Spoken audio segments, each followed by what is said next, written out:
नमस्कार दोस्तों, कहानियों की श्रृंखला में मैं निधि सहगल इस बार लेकर आई हूँ शरद चंद्र चट्टोपाध्याय जी का उपन्यास चरित्रहीन। स्त्री मन की पीड़ा की अभिव्यक्ति करता तथा पुरुष समाज में स्त्री के चारित्रिक मूल्यांकन को व्यक्त करता एवं स्त्री पुरुष के विभिन्न मनोभावों को व्यक्त करता ये उपन्यास आपके मन पर अपनी छवि अवश्य छोड़ जाएगा। मैं प्रतिदिन इसका एक भाग अपलोड करूँगी। आज भाग 1 का आरंभ करते हैं, तो सुनते हैं चरित्रहीन। पछाड़ जैसे बड़े शहर में इन दिनों जाड़े का मौसम आ गया था। रामकृष्ण परमहंस के एक शिष्य किसी एक शुभ कार्य के लिए धन संग्रह करने इस शहर में आए थे। उनके भाषणों की सभा में उपेंद्र को सभापति बनना होगा और उस पद की मर्यादा के अनुकूल जो कुछ कर्तव्य हैं उनका भी अनुष्ठान पूरा करना होगा। इसी प्रस्ताव को लेकर एक दिन सवेरे कॉलेज के विद्यार्थियों का दल उपेंद्र के पास पहुंच गया। उपेंद्र ने पूछा, शुभ कार्य क्या है, जरा मैं भी तो सुनूं। उन लोगों ने बताया कि अभी तक इस बात को वे नहीं जान पाए। स्वामी जी ने कहा है इस बात को वे सभा में ठीक तरह से समझाकर बताएंगे और सभा बुलाने की तैयारी और आवश्यकता बहुत अंशों में इसी के लिए है। उपेंद्र आगे कोई प्रश्न बिना पूछे इस बात पर सहमत हो गए। ऐसी थी उनकी आदत। विश्वविद्यालय की परीक्षाओं को उन्होंने इतनी अच्छी तरह उत्तीर्ण कर लिया था कि छात्रों की मंडली में उनकी प्रतिष्ठा की कोई सीमा नहीं थी। इसे वे जानते थे, इसलिए कामकाज आपद विपद में वे लोग जब कभी आ जाते थे तब वे उनके निवेदन और अनुरोधों की उपेक्षा उनके प्रति ममता के कारण नहीं कर सकते थे। विश्वविद्यालय की सरस्वती को पार करके अदालत की लक्ष्मी की सेवा में नियुक्त हो जाने के पश्चात भी लड़कों के जिम्नास्टिक के अखाड़े से लेकर फुटबॉल, क्रिकेट और डिबेटिंग क्लब तक के ऊंचे स्थान पर उनको ही बैठना होता था। लेकिन इस स्थान पर सिर्फ चुपचाप बैठे रहना ही नहीं था, कुछ बोलना आवश्यक था। एक लड़के की ओर देखकर उन्होंने कहा, कुछ बोलना तो अवश्य पड़ेगा। सभापति बनकर सभा के उद्देश्य के संबंध में एकदम ही अनभिज्ञ रहना तो मुझे अच्छा नहीं लगता। क्या कहते हैं आप लोग? बात तो ठीक थी, लेकिन उनमें से किसी को भी कुछ मालूम नहीं था। बाहर के आंगन में फूलों से लदे एक पुराने अड़हुल के पेड़ के नीचे लड़कों का ये दल जब उपेंद्र को बीच में बिठाकर दुनिया के सभी संभव असंभव अच्छे कामों की सूची तैयार करने में व्यस्त हो उठा था, उसी समय दिवाकर के कमरे से एक आदमी सबकी नजरों से बचकर बाहर चला आया। दिवाकर उपेंद्र का ममेरा भाई है। बचपन में मातृ पितृहीन होकर मामा के घर रहकर गुजारा कर रहा है। बाहर की एक छोटी सी कोठरी में पढ़ना लिखना और रात को सोना था। अवस्था प्रायः 19 की थी। FA उत्तीर्ण करके वह BA में पढ़ रहा था। इस भगोड़े पर उपेंद्र की ज्यों ही नजर पड़ी त्यों ही उन्होंने पुकार कर कहा, सतीश, तू भागा कहाँ जा रहा है? इधर आ। पकड़ में आने पर सतीश भयभीत सा पास आकर खड़ा हो गया। उपेंद्र ने पूछा, इतने दिन तुम थे कहाँ? अपने अप्रतिभ भाव को छोड़ सतीश हंसकर बोला, इतने दिन मैं यहाँ था ही नहीं उपेंद्र भैया, अपने चाचा के यहाँ इलाहाबाद गया हुआ था।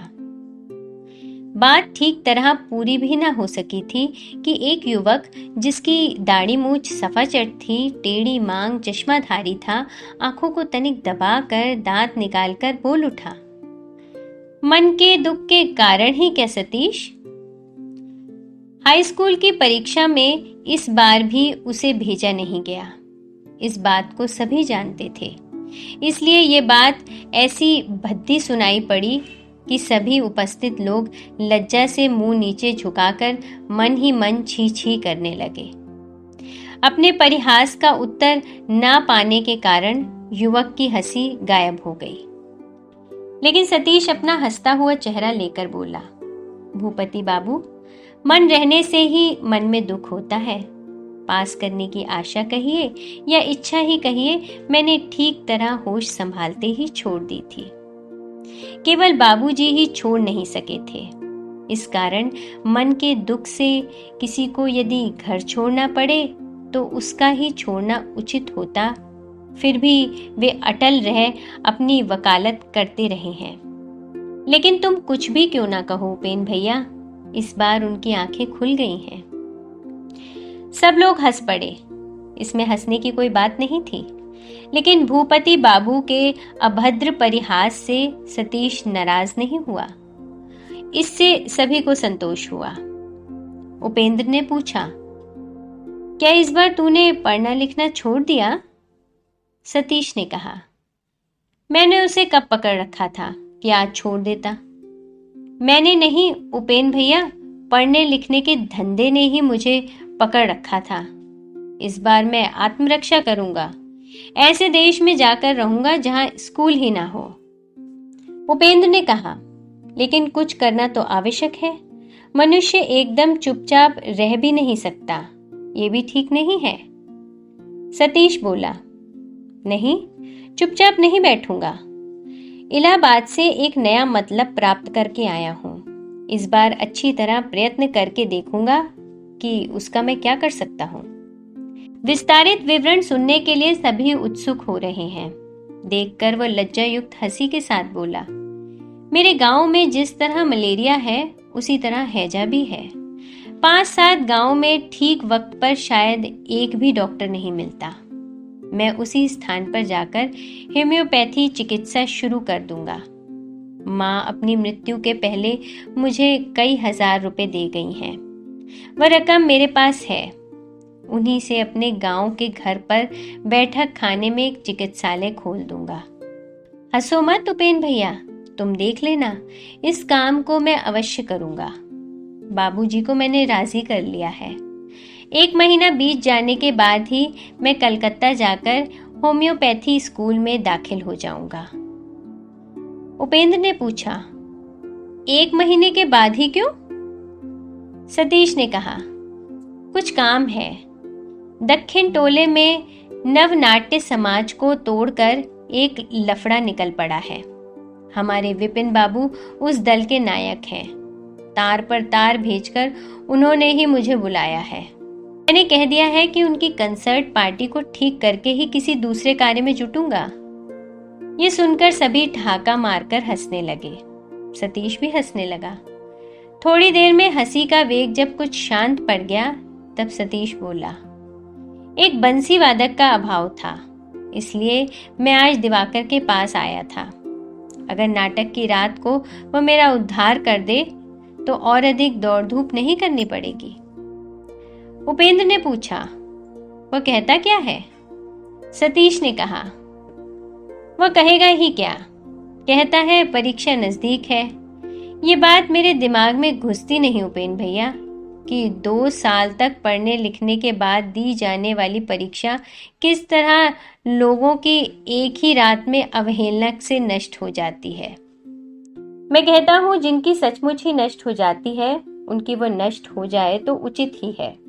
इस तरह पास करने की मर्यादा जिनके लिए हो उनको ही रहे, मेरे लिए तो नहीं है। तुम इस बात से रुष्ट ना हो सकोगे उपेन भैया। मैं तुमको जितना जानता हूँ ये लोग उसका चौथाई भी नहीं जानते।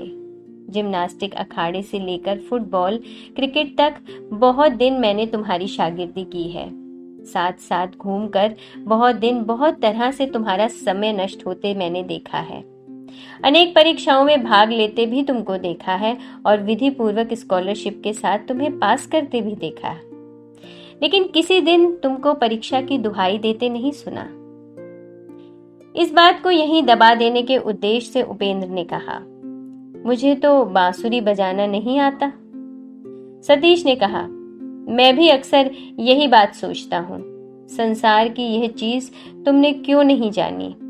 मुझे इस बात पर आश्चर्य होता है, लेकिन छोड़ो इस बात को। दोपहरिया की धूप में तुम लोगों को ये बैठक किस लिए? जाड़े की धूप की तरफ पीठ किए माथे पर चादर लपेटकर इन लोगों की ये बैठक खूब ही जम गई थी।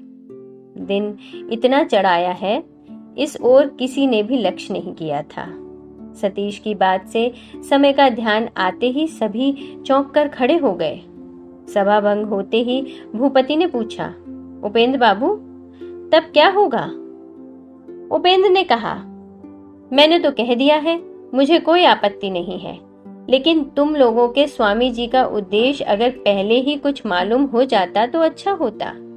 एकदम मूर्ख की तरह जाने में संकोच लगता है। भूपति ने कहा, लेकिन एक भी बात वे नहीं बताते, बल्कि ऐसा कहते हैं जो जटिल और दुर्बोध्य है उसको विशद रूप से साफ तौर से समझाकर बताने का अवसर और सुविधा न मिलने तक बिल्कुल ही न बताना अच्छा है। इससे अधिकांश समय सुफल के बदले कुफल ही होता है। चलते चलते बातचीत हो रही थी। इतनी देर में सभी बाहर आ खड़े हुए। सतीश ने कहा, क्या बात है उपेंद्र भैया? उपेंद्र को बाधा देकर भूपति बीच में बोल पड़ा, सतीश बाबू, आपको भी चंदे के खाते में दस्तखत करना पड़ेगा। इसका कारण इस समय हम लोग ठीक तौर से बता न सकेंगे। परसों अपराह्न में कॉलेज के हॉल में स्वामी जी खुद ही समझा कर बताएंगे। सतीश ने कहा, तब तो मेरा समझना नहीं होगा भूपति बाबू। परसों हम लोगों का रिहर्सल होगा। मेरे अनुपस्थित रहने से काम न चलेगा? आश्चर्य में पड़कर भूपति ने कहा, ये कैसी बात कर रहे हैं आप सतीश बाबू? थिएटर की मामूली हानि होने के डर से ऐसे महान कार्य में आप सम्मिलित ना होंगे? लोग सुनेंगे तो क्या कहेंगे? सतीश बोला, लोग ना सुनने पर भी बहुत सी बातें कहते हैं। बात ये नहीं है, बात आप लोगों को लेकर है। कुछ भी जानकारी ना रहने पर भी आप लोग संदेह छोड़कर इस अनुष्ठान को जीतना महान कहकर विश्वास कर सके हैं। यदि मैं उतना ना कर सकूं तो मुझे आप लोग दोष मत दीजिएगा, बल्कि जिसको मैं जानता हूं, जिस काम की भलाई बुराई को समझता हूं, उसकी उपेक्षा करके उसको हानि पहुंचाकर एक अनिश्चित महत्व के पीछे पीछे दौड़ना मुझे अच्छा मालूम नहीं देता। उपस्थित छात्र मंडली में आयु और शिक्षा की दृष्टि से भूपति ही सबसे अधिक श्रेष्ठ थे, इसलिए वे ही बातचीत कर रहे थे। सतीश की बात सुनकर उन्होंने हंसकर कहा, सतीश बाबू, स्वामी जी की तरह महान व्यक्ति अच्छी ही बात कहेंगे, उसका उद्देश्य अच्छा ही होगा। इस पर विश्वास करना तो कठिन नहीं है। सतीश ने कहा, व्यक्ति विशेष के लिए ये कठिन नहीं है, ये मैं मानता हूँ। यही देखिए ना, हाई स्कूल पास कर लेना कोई कठिन काम नहीं है। फिर भी पास करना तो दूर की बात, 3-4 वर्षों में मैं उसके पास तक भी ना पहुंच सका। अच्छा बताइए तो, स्वामी जी नामक मनुष्य को पहले कभी आपने देखा है या इनके संबंध में किसी दिन आपने कुछ सुना है? किसी को भी कुछ मालूम नहीं है। ये बात सभी ने स्वीकार किया। सतीश बोला, ये देखिए, एक गेरुआ कपड़े के अलावा उनका और कोई सर्टिफिकेट नहीं है। फिर भी आप लोग पागल से हो उठे हैं और स्वयं अपने काम का नुकसान कर उनका भाषण मैं सुनना नहीं चाहता, इसके लिए आप नाराज हो रहे हैं। भूपति ने कहा, पागल क्या यूं ही हो रहे हैं? ये गेरुआ वस्त्रधारी संसार को बहुत कुछ दे गए हैं। जो कुछ भी हो, मैं नाराज नहीं होता, दुख अनुभव करता हूँ। संसार की सभी वस्तुएं सफाई और गवाही साथ लेकर हाजिर नहीं हो सकती। इस कारण अगर उन्हें झूठ समझकर छोड़ देना पड़े तो बहुत सी अच्छी चीजों से ही हम लोगों को वंचित रह जाना पड़ेगा। आप ही बताइए, जिस समय आप संगीत में सारे गामा साधते थे, उस समय आपको कितने रस का स्वाद मिलता था? उसकी कितनी अच्छाई बुराई आपकी समझ में आई थी? सतीश बोला, मैं भी यही बात कर रहा हूँ। संगीत का एक आदर्श यदि मेरे सामने ना रहता, मीठे रस का स्वाद पीने की आशा यदि मैं ना करता, तो उस दशा में इतना कष्ट उठाकर मैं सारे गामा को साधने नहीं जाता। वकालत के पेशे में रुपए की गंध अगर आप इतने अधिक परिमाण में नहीं पाते तो एक बार फेल होते ही रुक जाते। बार बार इस तरह जी तोड़ मेहनत करके कानून की किताबों को कंठस्थ नहीं करते। उपेंद्र भैया भी शायद किसी स्कूल में अध्यापकी पाकर ही इतने दिनों में संतुष्ट हो गए होते।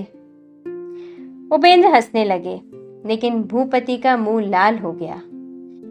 एक खोचे का जवाब 10 गुना करके दिया था, ये बात वे सभी समझ गए थे। क्रोध दबाकर भूपति बाबू ने कहा, आपके साथ बहस करना बेकार है। एक ही वस्तु की अच्छाई बुराई कितने तरह से हो सकती है, शायद इसे आप नहीं जानते। सब लोग रास्ते के किनारे उकड़ू बैठ गए थे। सतीश उठ खड़ा हुआ और हाथ जोड़कर बोला, क्षमा कीजिए भूपति बाबू, 6 तरह के प्रमाणों और 36 प्रकार के प्रत्यक्षों की आलोचना इतनी धूप में सही नहीं जा सकती। इससे तो अच्छा यही है कि संध्या के बाद आप बाबूजी की बैठक में आइएगा, जहां आधी रात तक तर्क वितर्क चल सकेंगे। प्रोफेसर नवीन बाबू, सदर आला गोविंद बाबू और घर के भट्टाचार्य जी तक ऐसे ही विषयों पर आधी रात तक बहस किया करते हैं। उनके पास वाले कमरे में मैं रहता हूँ। हेर फेर के दांव पेच की बातों से मेरे कान अभी तक पूरे पके तो नहीं हैं, लेकिन मुझ पर रंग चढ़ने लगा है। लेकिन असमय में पेड़ों के नीचे गिरकर सियार कुत्तों के पेट में जाना मैं नहीं चाहता।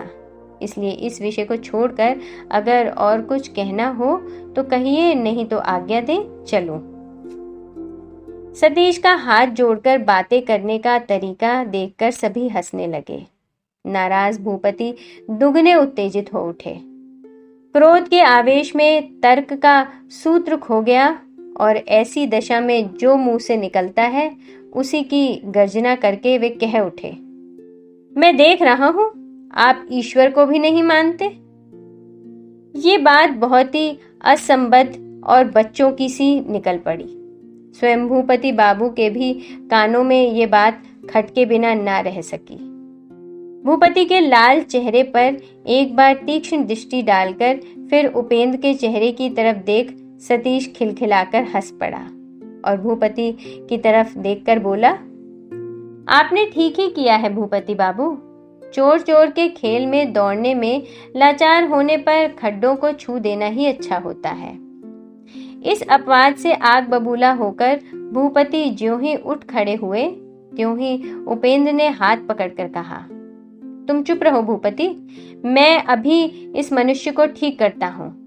खड्डों को छू देना, ठिकाने जा पहुंचना, ये सब कैसी बातें हैं रे सतीश? वास्तव में मेरा तेरे जैसा संशयी स्वभाव है, इससे संदेह हो सकता है कि तू ईश्वर तक को भी नहीं मानता। सतीश ने आश्चर्य प्रकट कर कर कहा, हाय रे मेरा भाग्य, मैं ईश्वर को नहीं मानता? खूब मानता हूँ। थिएटर का खेल समाप्त होने के बाद आधी रात को कब्रिस्तान के पास से लौटता हूँ। कोई भी आदमी नहीं रहता, विश्वास के जोर से छाती का खून बर्फ बन जाता है। तुम लोग अच्छे आदमी हो, इसका खबर नहीं रखते। हंस रहे हो उपेंद्र भैया? भूत प्रेत मानता हूँ और ईश्वर को मैं नहीं मानता। उसकी बात सुनकर क्रुद्ध भूपति भी हंसने लगे। बोले, सतीश बाबू, भूत का भय करने से ही ईश्वर को स्वीकार करना होता है, ये दोनों बातें क्या आपके विचार से एक ही हैं? सतीश ने कहा, हाँ बिल्कुल एक ही है। आसपास रख देने से पहचानने का उपाय नहीं है। केवल मेरे निकट ही नहीं, आपके निकट भी यही बात लागू है। उपेंद्र भैया के निकट भी, बल्कि जो भी लोग शास्त्र लिखते हैं उनके निकट भी वह एक ही बात है। नहीं मानते तो अलग बात है, लेकिन मान लेने के बाद जान नहीं बचती है। चोट वोट में, आफत विपत में बहुत तरह से मैंने सोचकर देख लिया है। वाग्वी तंडा भी खूब सुन लिया है, लेकिन जो अंधकार था वही अंधकार है। छोटा सा एक निराकार ब्रह्म मानो या हाथ पांव धारी 33 करोड़ देवताओं को ही स्वीकार करो, कोई युक्ति नहीं लगती। सभी एक ही जंजीर में बंधे हुए हैं। एक को खींचने से सभी आकर उपस्थित हो जाते हैं। स्वर्ग नर्क आ जाएंगे, यह काल परकाल आ जाएंगे, अमर आत्मा आ जाएगी, तब कब्रिस्तान के देवताओं को किस चीज से रोकोगे? काली घाट के कंगालों की तरह? चुपके चुपके तुम किसी एक आदमी को कुछ देकर क्या छुटकारा पा जाओगे? पल भर में जो जहां था वहीं से आकर तुमको घेर लेंगे। ईश्वर को मानूं और भूत से डरूं नहीं। ऐसा नहीं हो सकता भूपति बाबू। जिस ढंग से उसने बातें की उससे सभी ठठाकर हंसने लगे। दो छोटे बच्चों के हाथ से कोलाहल से रविवार का अलस दोपहर में चंचल हो उठा। उपेंद्र की पत्नी सुरबाला से प्रेरित दूर खड़ा भूतो अपने मन में भुनभुना रहा था। वो भी हल्के भाव से हंसने लगा। झगड़े के जो बादल घिर आए थे इस सब हंसी की आंधी से न जाने कहां विहीन हो गए। किसी को होश नहीं आ रहा कि दोपहरिया बहुत पहले बीत चुकी है और इतनी देर हो जाने से घर के भीतर भूख प्यास से बेचैन नौकरानियां आंगन में चिल्लाहट मचा रही थीं और रसोई घर में रसोइया काम छोड़ देने के दृढ़ संकल्प की बार बार घोषणा कर रहा था। शरदचंद्र चट्टोपाध्याय जी का उपन्यास चरित्रहीन भाग 1। कथावाचक निधि सहगल।